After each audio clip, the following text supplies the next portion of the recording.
ओम शांति। आज की तारीख है 23/11/2024 के बाबा के साकार महावाक्य। मीठे बच्चे देही अभिमानी बनकर सर्विस करो तो हर कदम में सफलता मिलती रहेगी। बाबा ने प्रश्न पूछा, किस स्मृति में रहो तो देह अभिमान नहीं आएगा।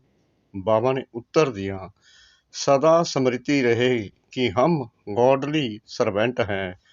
सर्वेंट को कभी भी देह अभिमान नहीं आ सकता। जितना जितना योग में रहेंगे उतना देह अभिमान टूटता जाएगा। बाबा ने दूसरा प्रश्न पूछा, देह अभिमानियों को ड्रामानुसार कौन सा दंड मिल जाता है। बाबा ने उत्तर दिया, उनकी बुद्धि में यह ज्ञान बैठता ही नहीं है। साहूकार लोगों में धन के कारण देह अभिमान रहता है, इसलिए वह इस ज्ञान को समझ नहीं सकते हैं। यह भी दंड मिल जाता है। गरीब सहज समझ लेते हैं। ओम शांति। रूहानी बाप ब्रह्मा द्वारा राय दे रहे हैं, याद करो तो यह बनेंगे। सतो प्रधान बन अपने पैराडाइज राज्य में प्रवेश करेंगे। यह सिर्फ तुमको नहीं कहते हैं, परंतु यह आवाज तो सारे भारत बल्कि विलायत में भी जाएगा। सबके पास बहुतों को साक्षात्कार भी होगा। किसका साक्षात्कार होना चाहिए, वह भी बुद्धि से काम लेना चाहिए। बाप ब्रह्मा द्वारा ही साक्षात्कार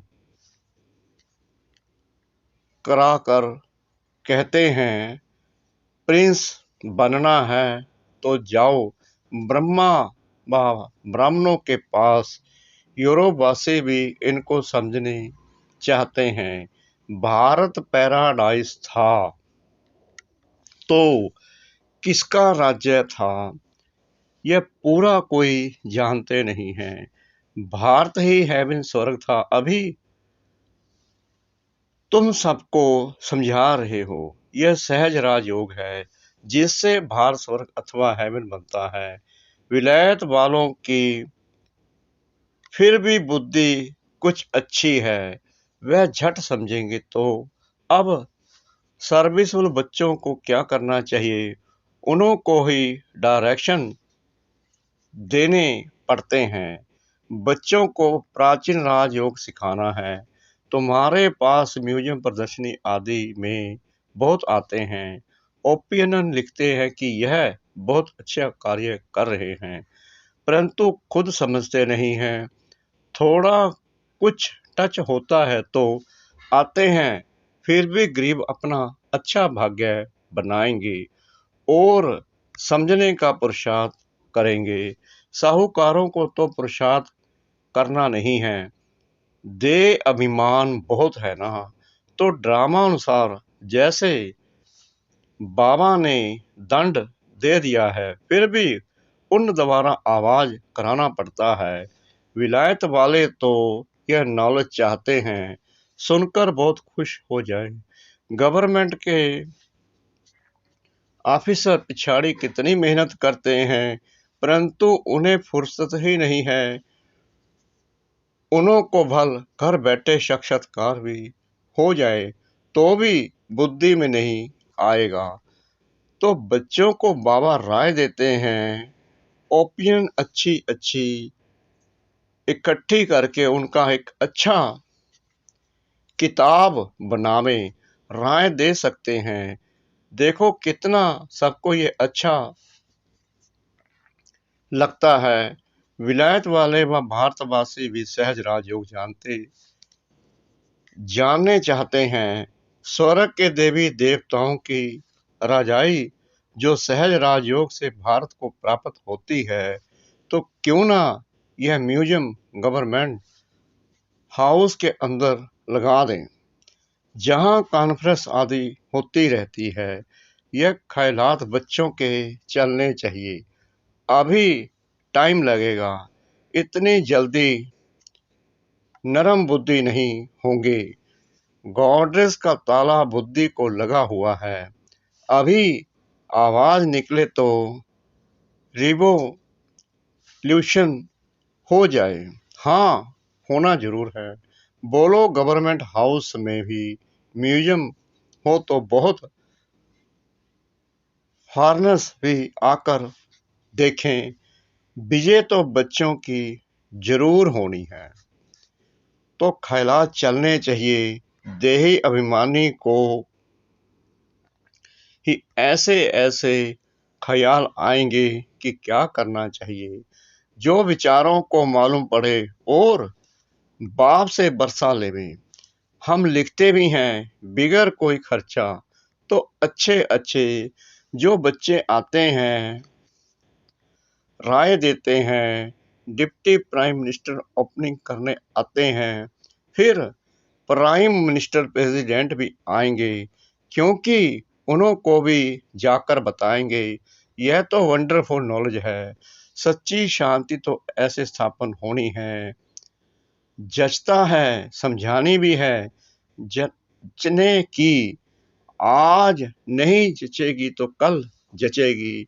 बाबा कहते रहते हैं बड़े बड़े आदमियों के पास जाओ, आगे चल वो भी समझेंगे। मनुष्यों की बुद्धि तमो प्रधान है, इसलिए उल्टे काम करते रहते हैं। दिन प्रतिदिन और ही तमो प्रधान बनते जाते हैं। तुम समझाने की कोशिश करते हो कि यह विकारी धंधा बंद करो, अपनी उन्नति करो। बाप आए हैं पवित्र देवता बनाने। आखिर वह दिन भी आएगा जो गवर्नमेंट हाउस में म्यूजियम होगा। बोलो खर्चा तो हम अपना करते हैं, गवर्नमेंट तो कभी पैसा नहीं देगी। तुम बच्चे कहेंगे हम अपने खर्चे से हर एक गवर्नमेंट हाउस में यह म्यूजियम लगा सकते हैं। एक बड़े गवर्नमेंट हाउस में हो जाए तो फिर सब में हो जाए। समझाने वाला भी जरूर चाहिए। उनको कहेंगे टाइम मुकर्रर करो, जो कोई आकर रास्ता बतावे। बिगर कोड़ी खर्चा जीवन बनाने का रास्ता बताएंगे। यह आगे होने का है, परंतु कह रहे हैं जो मैं बोल रहा हूं ये आगे होने वाला है। यह आगे होने का है, परंतु बाप बच्चों द्वारा ही बताते हैं।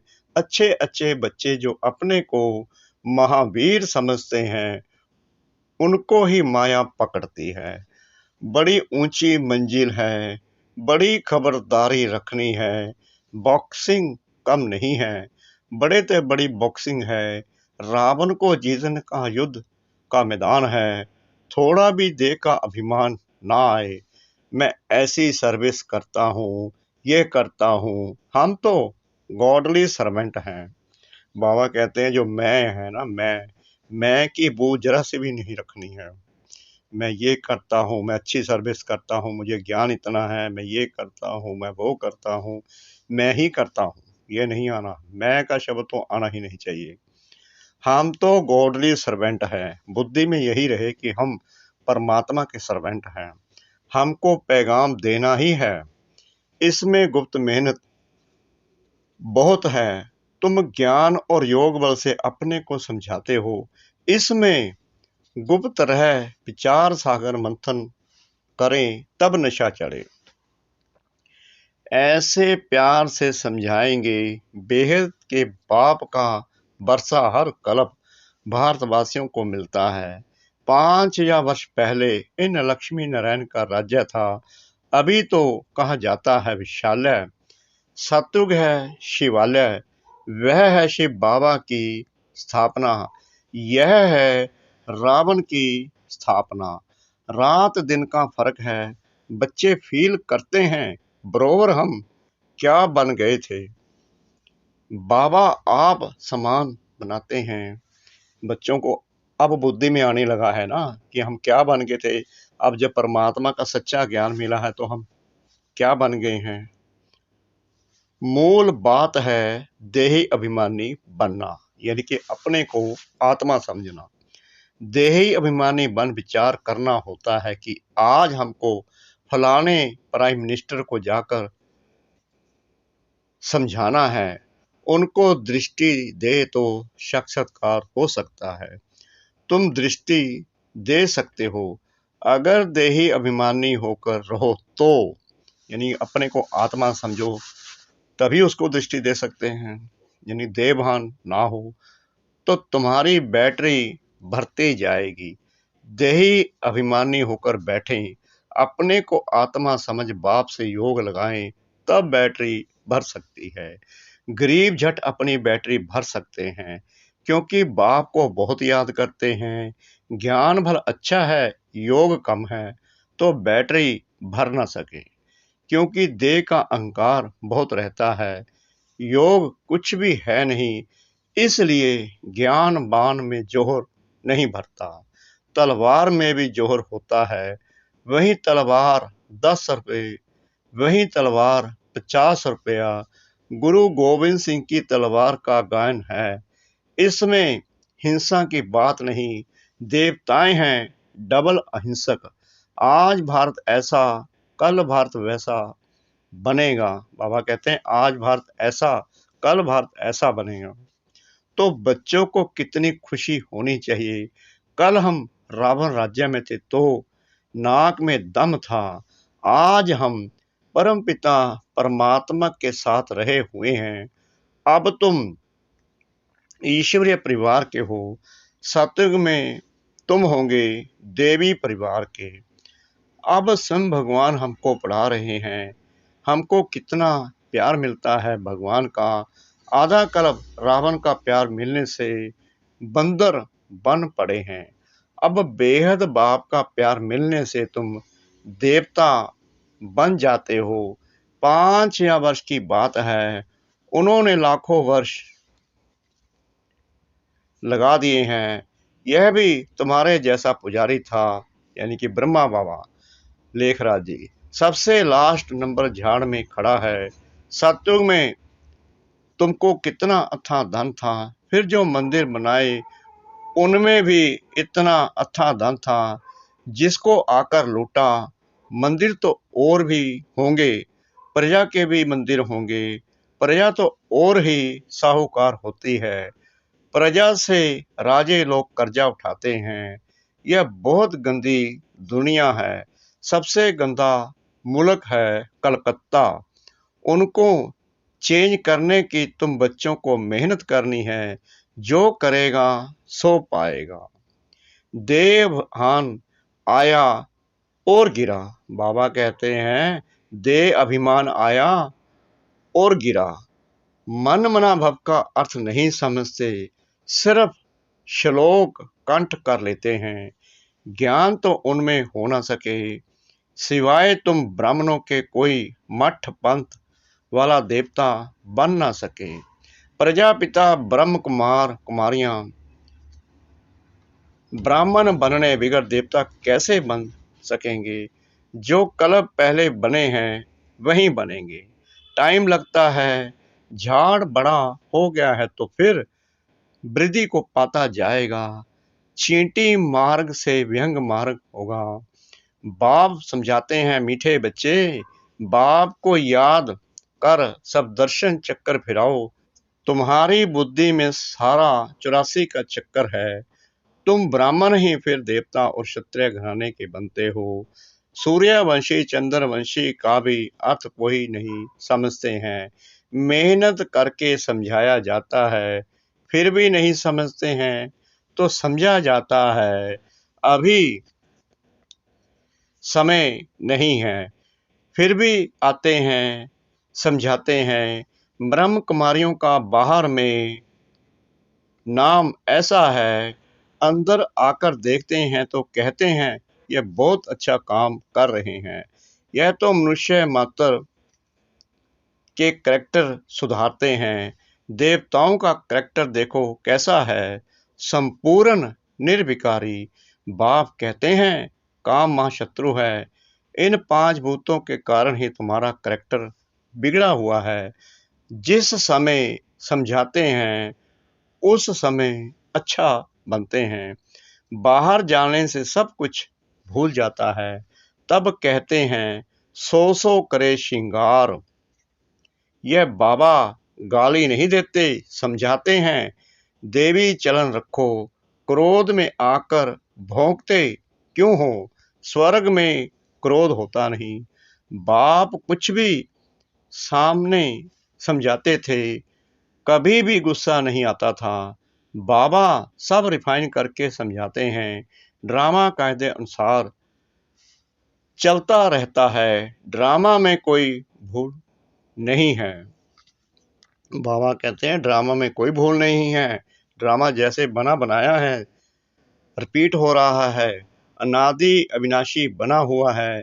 जो एक्ट अच्छी चलती है फिर 5 या वर्ष के बाद होगी।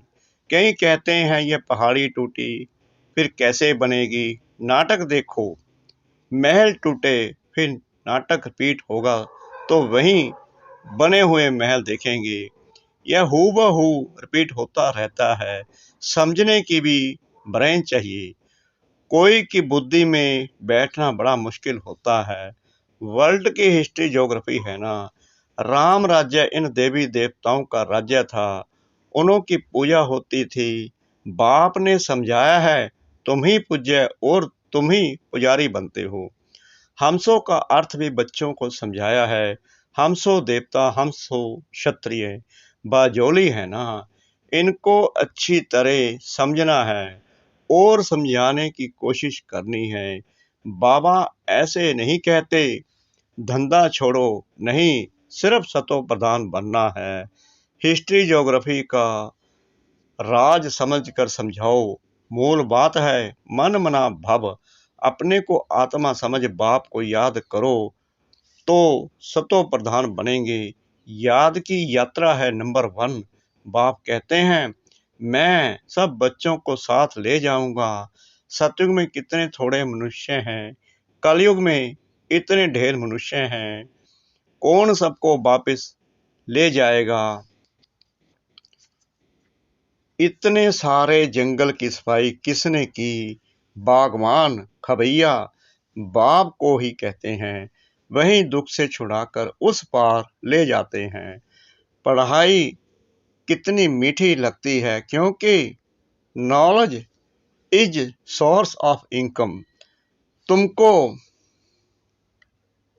कारून का खजाना मिलता है, भक्ति में कुछ नहीं मिलता। यहाँ पाम पढ़ने की बात नहीं, वह तो गुरु के आगे सो जाते हैं। इसमें बाप छुड़ाते हैं। ऐसे बाप को याद करना चाहिए। वह हमारा बाप है। वह यह समझ लिया है ना।